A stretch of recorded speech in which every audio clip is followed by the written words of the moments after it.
তো বন্ধুরা, আজকে আম্মু খেলে আমরা ডাক্তারের কাছে যাচ্ছি। তো চলেন যাই আমরা ডাক্তারের কাছে। সুস্থতাও আল্লাহর নিয়ামত আর অসুস্থতাও আল্লাহর নিয়ামত। হঠাৎ আমি রাত 3টায় প্রচুর অসুস্থ হয়ে পড়ি। যেহেতু ছেলের বাবা বাসায় নাই, তাই যত ছুটোছুটি দৌড়াদৌড়ি ছেলে আমার করেছে।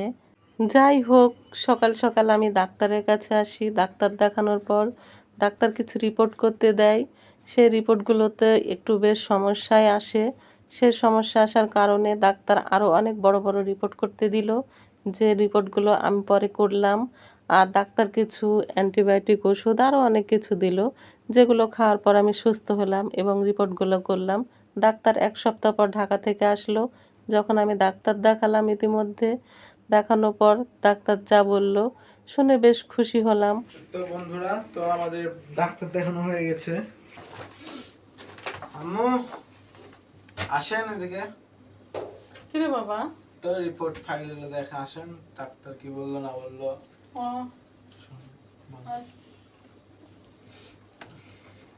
কি করো? ও বলবা তাই? আচ্ছা, আলহামদুলিল্লাহ আলহামদুলিল্লাহ আলহামদুলিল্লাহ। আসসালামু আলাইকুম, সবাইকে জানাই সালাম। যাই হোক, অনেক দুশ্চিন্তার মধ্যে ছিলাম। শেষমেশ আমাদের সব দুশ্চিন্তাগুলো দূর হয়েছে। অনেক বড় সমস্যাই বলেছিল ডাক্তার। ধরো, কিডনির সমস্যা বলেছিল, কিডনিতে পানি পাথর। পরে অনেক বড় পরীক্ষা করলাম, আরো বেশ অনেক টাকাই খরচ হলো।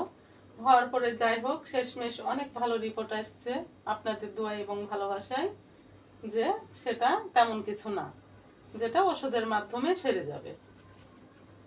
তো যাই হোক, খুব টেনশনে ছিলাম এটা নিয়ে, এই বিষয়টা নিয়ে। পরীক্ষা নিরীক্ষা করার পরে ডাক্তার ছিল না, 1 সপ্তাহ ঢাকায় ছিল। 1 সপ্তাহ পর ডাক্তার দেখানো হলো। যাই হোক, রিপোর্ট দেখে ডাক্তার দেখে এখন বেশ আমি এক কথায় শান্তি পেয়েছি।